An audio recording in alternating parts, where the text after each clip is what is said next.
Today, join Heather Volchko and Alex Grosso as they discuss High Leverage Practice 6, how to use student assessment data, analyze instructional practices, and make necessary adjustments that improve student outcomes. Let's listen. Welcome to A Little TLC, the podcast where we explore the dynamic world of education. Join our host, Heather Volchko, as this season we focus on high leverage practices, known as HLPs. Each episode will examine a different HLP, an essential strategy designed to enhance teaching and improve outcomes across various educational settings. These practices focus on collaboration, assessment, social emotional behavioral support, and instruction, benefiting all K-12 students. I hope you're ready to be both challenged and inspired because this season is all about mastering the HLPs. This is A Little TLC. Use student assessment data, analyze instructional practices, and make necessary adjustments that improve student outcomes. After special education teachers develop instructional goals, they evaluate and make ongoing adjustments to students' instructional programs. Once instruction and other supports are designed and implemented, special education teachers have the skill to manage and engage in ongoing data collection using curriculum-based measures, informal classroom assessments, observations of student academic performance, and behavior self-assessment of classroom instruction, and discussions with key stakeholders like students, families, and other professionals. Teachers study their practice to improve student learning, validate reasoned hypotheses about salient instructional features, and enhance instructional decision-making. Effective teachers retain, reuse, and extend practices that improve student learning and adjust or discard those that do not. For this high leverage practice, we are talking about using student assessment data, analyzing instructional practices, and making necessary adjustments that improve student outcomes. With me this week, I have got Alex, one of our BCBAs, who works in kind of a hybrid clinic school environment. And I'm really excited to see where this conversation goes, because before we started recording, we were having a great conversation about how this shows up in our different practices. So Alex, for you, in your setting and kind of what you see, how does this high leverage practice show up?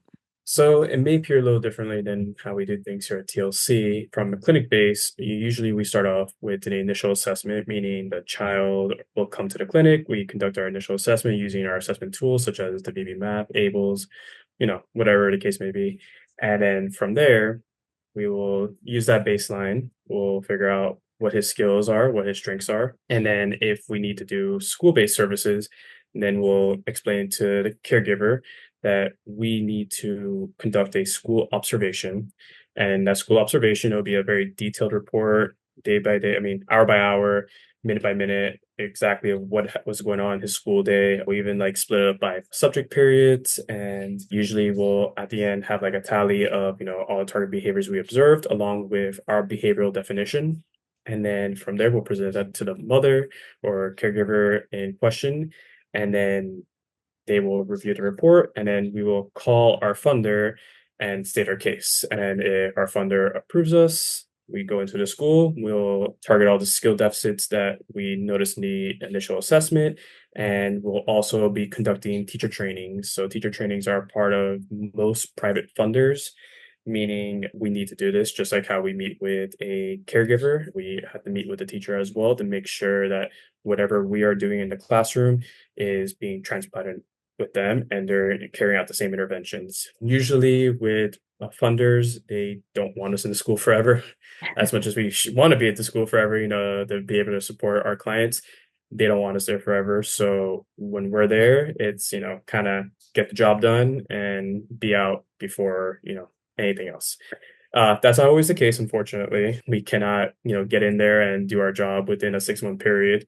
We do have to, extend our time there, unfortunately, depending on the child and their deficits. But, the goal is always trying to fade out. We never want to be there overstay our welcome. We want to just always leave a good impression. We always want to be understanding to the teacher. We always want to be supportive. We also want to make sure that the child is feeling supported and everything that they are granted as part of their IEP is being accommodated to them.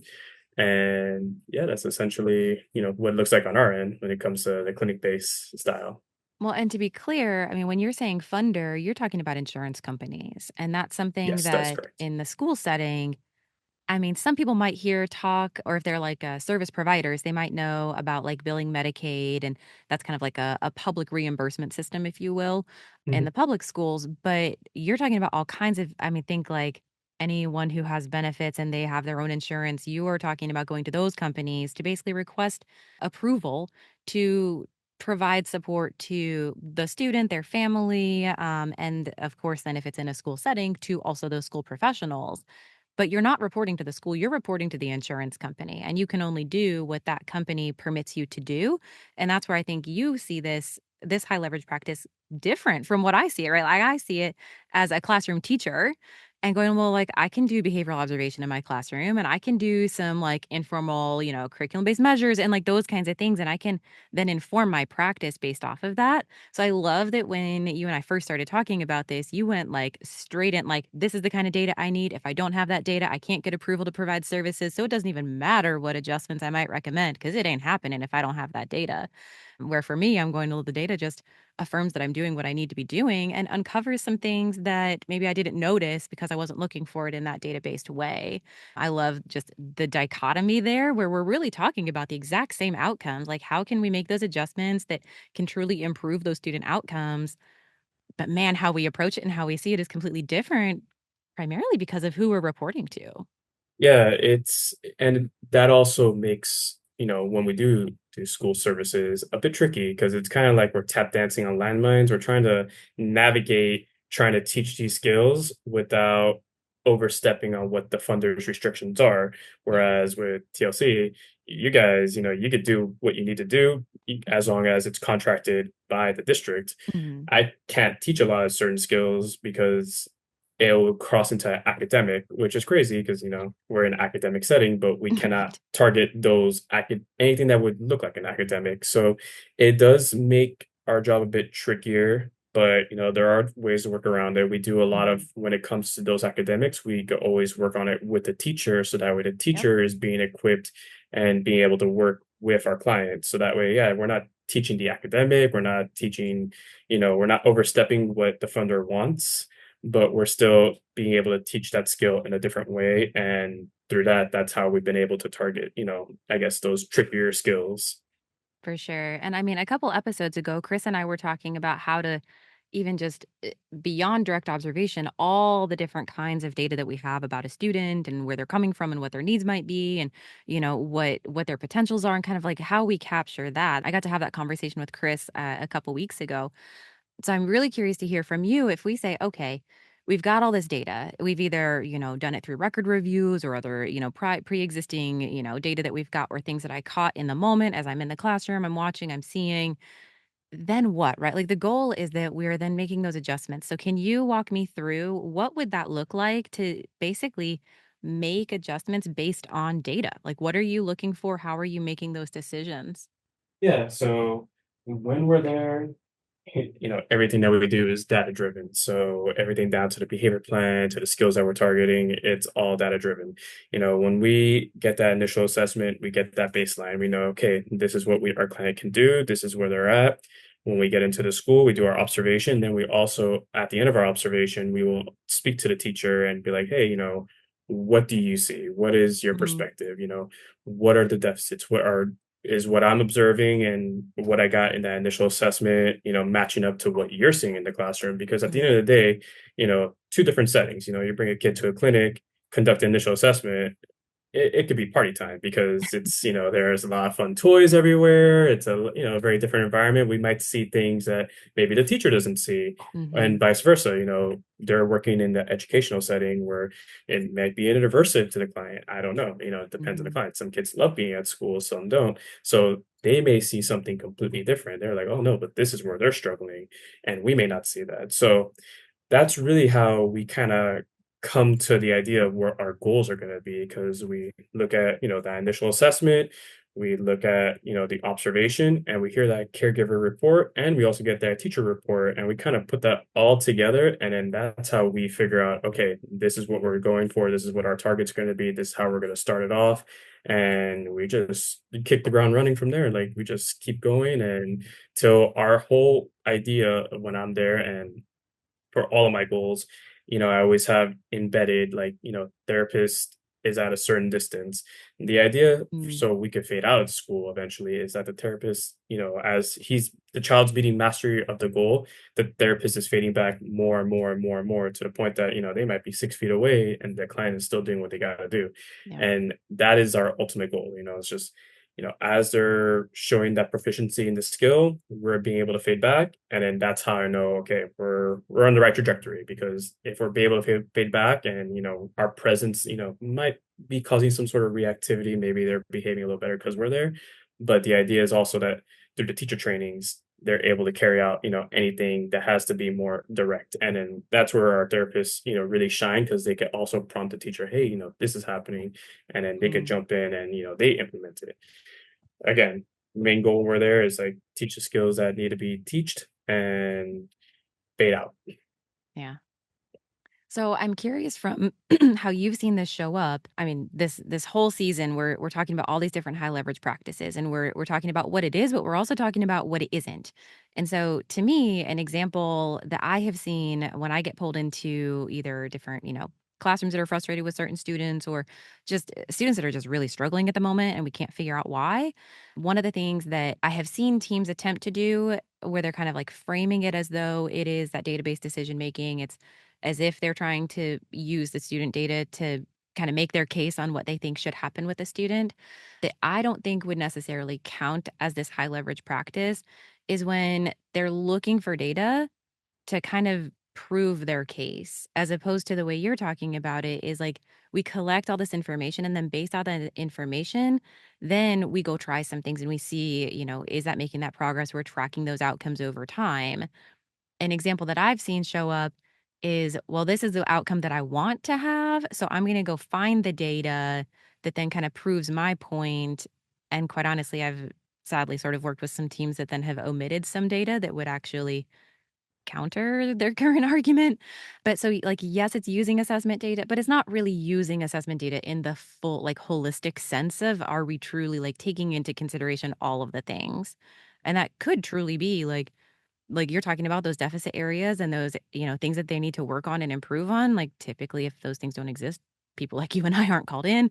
But it also is looking at like, what are those strengths? What have they got, in their wheelhouse? I also look at like compensatory skills, because a lot of my students are kind of like higher functioning and they've got workarounds and ways that they've learned to like save face or hide in plain sight. And so like those are skills. It may not be showing up the way we want it to, and it might be hiding the stuff that we actually want them to work on, but, like, that's a great thing. So how can we take that and then leverage that on behalf of getting toward those outcomes? So I don't know, that's an example that I see from kind of my practice. Is there anything that you've seen that you're kinda like, I mean, you're saying that's a database decision, but, like, I don't know that you're actually accurately leveraging that student data? Or quite honestly, because you're reporting to funders, then it may not be as big of a thing because your funders, like, that won't fly with them. Yeah, that's a tricky one. Tricky in the sense because with my experience, it has seemed to me that our data more accurately reflects what goes on in a child's day versus data that the school collects. Mm, And not necessarily because the school is, not doing their job or doing what they have to do, mhm. but they'll, collect data for certain periods of time versus us who are collecting, the whole entire 5.5 hours that we're Right. there. We're collecting, very intensive data on every single thing.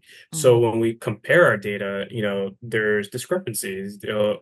And it's funny, I'll never forget it. One of my clients, the mother of my client, I should say, we were talking about it during a parent training. And, the teacher would always send out reports, like a behavioral chart, happy face, sad face, all that type of stuff. And then Mm, a little note that like, oh, this was like, this is what the day was. And it'll be like this little excerpt about like, a really bad moment in the class. And when we would talk about it, I would look at her, I'm like, oh yeah, but I was there that day. That happened like for like 10 minutes. That was not the day. mm, But then, that's where we see that discrepancy. Now, like the mom thinks that, oh, my child had the worst day ever. And I'm like, no, if you actually look at the document that we have, our note, you just see that that was like, for 10 minutes that happened. And, we're just working through it using our interventions. And then we were able to de-escalate, get to a state of calm and continue on with the day.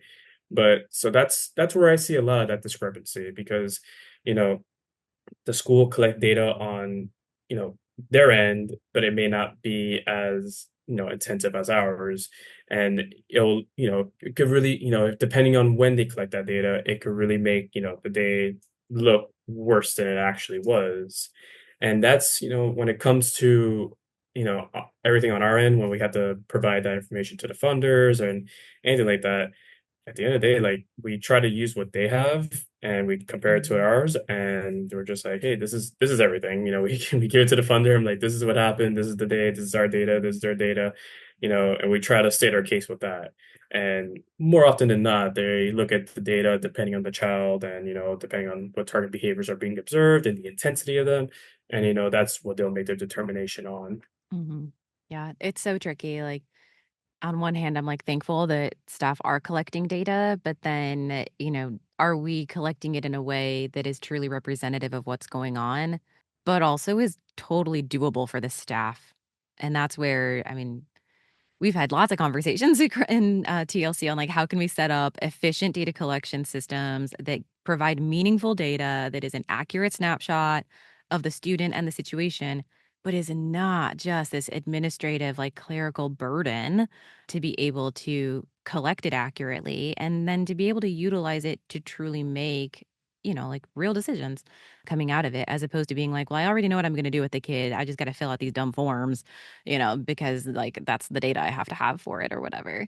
Because if the system of data collection is so cumbersome that I, as an educator, cannot juggle that on top of my instructional load with the 30 bodies in my room, like is not happening. Like the Right. validity of that data is absolutely questionable. So that's where, from our angle, it's like, okay, then how can we set things up that it's not?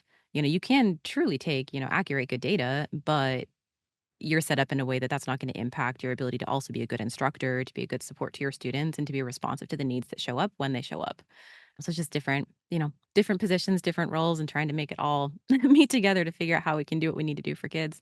Out of curiosity, have you found a way to present a data collection system that is, easy to do for the teacher? Because I would love to know. Because that's always been something that I wish, at least in all the school cases I've had where, it also depends on the teacher too, and how willing they are to, especially it also depends on the classroom as well. There's a lot of factors involved. Oh, I've yeah. had cases, where my client is in a mainstream classroom with other Mhm. neurotypical peers, and that looks different versus an ASD cluster, Exactly.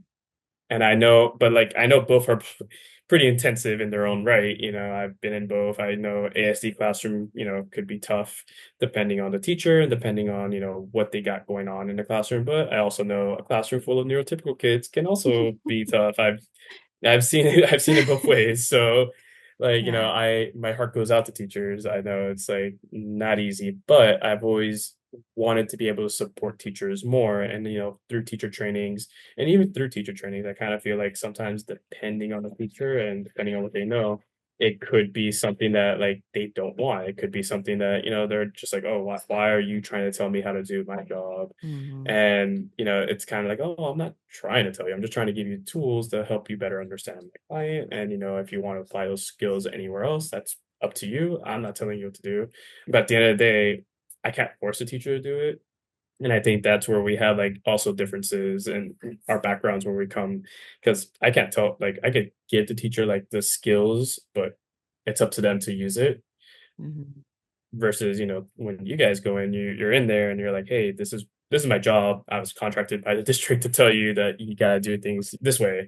So that's where we, I guess, is a little trickier. But my ultimately, when I'm in the classroom, I just want to do what I can to support. And if there's any great ways that, to help teachers collect data, I would love to know, because that goes a long way. If I can give them the tools to better equip themselves in the classroom, I would love to share it with them and be able to, help them as much as possible. Yeah. Well, let's land this conversation on the why. I know we've kind of talked through all of the different kind of caveats or like other kind of, I would say, like competing, I don't know, like competing variables, but like just all of the pressures and like perspectives that happen around just the work that we're doing just to support the students. I think at the end of the day, there's just like there's that why factor of like, why do we actually need this data? Why are we actually aligning what we're doing with that data? Like, what is the meaningful piece of that? It's more than just so we can have like well-founded recommendations. It's more than so we can achieve funding, from funders, right? Like at the end of the day for you, like why is it important to connect that data with then what we can do for students? I need to know if I'm doing my job right. I There need you go. I need to know, in all realness, I need to know if what we're doing is making the impact that we need it to make. I need to make sure that, I have something to show like, hey, like his behaviors are going down and hey, look, these replacement skills are being acquired. I need that information because it may not be something that is observable to like the naked eye, but if I have this data and it's all there and it's nicely shown, that's my way to be like, hey, this is the progress. This is also something I could show to caregivers. I'm like, hey, look, this is ever since we got into their classroom, this is how he's been doing. Look at the behaviors. You see like the condition change line. This is when we jumped in. Everything's just dropped down. I mean, it's our way to see if what we're doing is effective. It's our way to make sure that we are reaching those meaningful outcomes and helping our clients, and not only our clients, also the teachers, have the support that they need, and the school as well. We're there to help everybody. So that is the why for me. Like the why is to show that, hey, we're here, we're doing what we got to do, and we're making the impact that we told you guys we'd make. So good. Well, thank you so much for sharing this. I know you and I kind of come from different perspectives on where this practice really fits in, but thank you for sharing it because I think this is a perspective that isn't always brought forward into the educational space, although so many of our service providers are living in this world. I just really appreciate you like bringing that part to the conversation. Thanks. Yeah, thank you for having me. This week, it's Hangout Week. Immerse yourself in an exclusive interview featuring practitioners just like you who are sharing their valuable experiences. Whether you're seeking motivation, knowledge, or fresh perspectives, our interviews cover a wide spectrum of topics, even some unplanned ones. We have found that pre-recorded interviews offer the flexibility you need to listen, pause, and revisit the conversation whenever's good for you. And did we mention that you can earn continuing education units too? We want to invite you to head over to thresholdlearning.org, your one-stop destination for all things TLC. Here, you'll find this episode's show notes and blog pairing, our entire catalog of ACE-accredited self-paced courses, an ever-expanding bookshelf of resources, and anything else we've talked about. See you there. Are you a university looking to enhance your behavior analysis program for your students working in school context? Partner with us to offer supervised fieldwork opportunities that are meaningful to your educators. Our experienced school-based BCBAs provide remote supervision with both synchronous sessions and asynchronous resources that allow students to gain the required hours while continuing their roles in education. With month-to-month scheduling and systematic skill progression tracking, your students will stay on track to pass their licensure exams and advance their careers without disrupting their current jobs. Enhance your program and guide your educator students toward successful careers as school-based behavior analysts. Contact us at supervision@thresholdlearning.org to learn more about this exciting partnership opportunity. Supervision with TLC. Special education teachers play a crucial role in tailoring instructional and behavioral practices to meet the diverse needs of their students.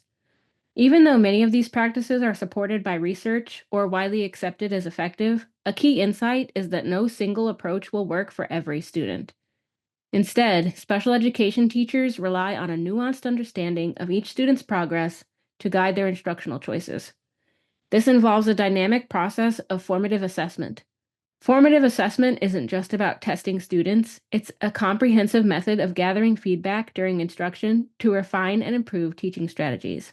Essentially, it's a loop of collecting data, ranging from curriculum-based measures and informal classroom assessments to observations and self-assessments. This data is then used to gauge how well instructional methods are working, guiding teachers to make necessary adjustments. The process starts with gathering a variety of data from reliable sources. Teachers then interpret this information to evaluate the effectiveness of their teaching. If the data reveals that current methods aren't meeting students' needs, they develop alternative strategies and modify their approach accordingly. This cycle of collecting data, interpreting results, and refining instruction continues, creating a continuous feedback loop aimed at enhancing student achievement. In practice, Formative assessment helps teachers make informed decisions about how to use instructional time, provide additional support for students who are struggling, adjust teaching methods, and adapt the curriculum based on the strengths and weaknesses revealed through data analysis. By engaging in this iterative process, special education teachers can better support their students and drive their progress toward success. High Leverage Practice 6, or HLP 6, is built on the foundation established by the first 5 high leverage practices. To truly excel in HLP 6, special educators must be adept at utilizing a broad range of student data to make informed decisions about instructional adjustments. This capability is critical for enhancing student outcomes. However, it's important to recognize that this isn't a task that can be accomplished in isolation. Effective collaboration with colleagues and families is essential. Special educators need to draw on a diverse array of data sources and have a robust toolkit of evidence-based and other instructional practices at their disposal. This approach ensures they can adapt to meet the varied needs of their students. HLP 6 is deeply intertwined with the practices from both the social, emotional, behavioral, and instruction domains. Capturing data on the effectiveness of different instructional strategies and making decisions based on that data is a fundamental aspect of the special educator's role. In essence, HLP 6 reflects the ongoing, collaborative process of refining instructional methods to support student success. Effective teachers who use student data to guide their instructional decisions starts by establishing where each student currently stands, employing a range of assessments to gauge their performance. With this baseline in hand, they set ambitious long-term goals for student achievement. To reach these goals, they carefully select and implement interventions, ensuring their instruction is delivered with high fidelity. As students progress, these teachers continuously monitor their advancement towards these goals, evaluating whether the current strategies and interventions are effective. If the data suggests that changes are needed, they are prepared to adjust their instructional practices, interventions, or services accordingly. Furthermore, these teachers use visual tools like graphs to make student progress, or the lack of it, clearly visible and easily communicable to stakeholders, team members, and families.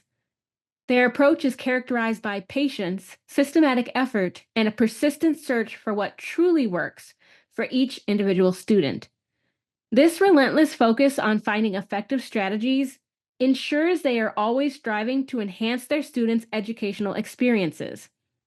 For school leaders aiming to support their teachers effectively, a key strategy is to guide educators in interpreting data from diverse sources. This helps teachers make informed decisions about how to adjust their instruction and services. It's also crucial to offer feedback and coaching on how faithfully teachers are implementing selected instructional strategies and interventions. Establishing consistent schedules and procedures for collecting, scoring, graphing, and analyzing data is essential. This routine reinforces the importance of data-based decision-making in the classroom. Additionally, creating well-organized systems for assessment and intervention materials ensures that everything teachers need is readily accessible. Training support staff to assist with data-based routines can further enhance the decision-making process. Finally, providing opportunities for teachers to collaborate, share data, and engage in collective problem-solving fosters a culture of data-driven decision-making within the school. By implementing these strategies, school leaders can significantly strengthen their teachers' ability to use data effectively to improve student outcomes. While the Institute of Education Sciences may categorize research support for formative assessment and continuous improvement cycles as low, it's important to recognize that a wealth of individual studies advocate for using assessment data within a data-based decision-making framework to enhance instruction. This approach proves particularly valuable when working with students who have unique educational needs. Despite the broader research assessment, these targeted studies highlight the practical benefits of leveraging data to refine and improve teaching strategies for better outcomes. That's all for today. We are excited to have Manny Huesias on the show next week to bring his insights on high leverage practice number 7, how to establish a consistent, organized, and respectful learning environment. Until next time. Hey, before you jump back into your busy life, consider dropping a like and follow Threshold Learning TLC on Facebook and Instagram. And if you like our show, share the podcast with your colleagues. A personal recommendation is by far the best way to promote the podcast. Let them know that they can listen on Apple Podcasts, Spotify, or anywhere else they catch their podcasts. Just be sure to leave a rating and review on your favorite platform. You can also email us at info@thresholdlearning.org. We always enjoy connecting with fellow educators and champions for educational justice. You can find everything you're looking for at thresholdlearning.org. See you there.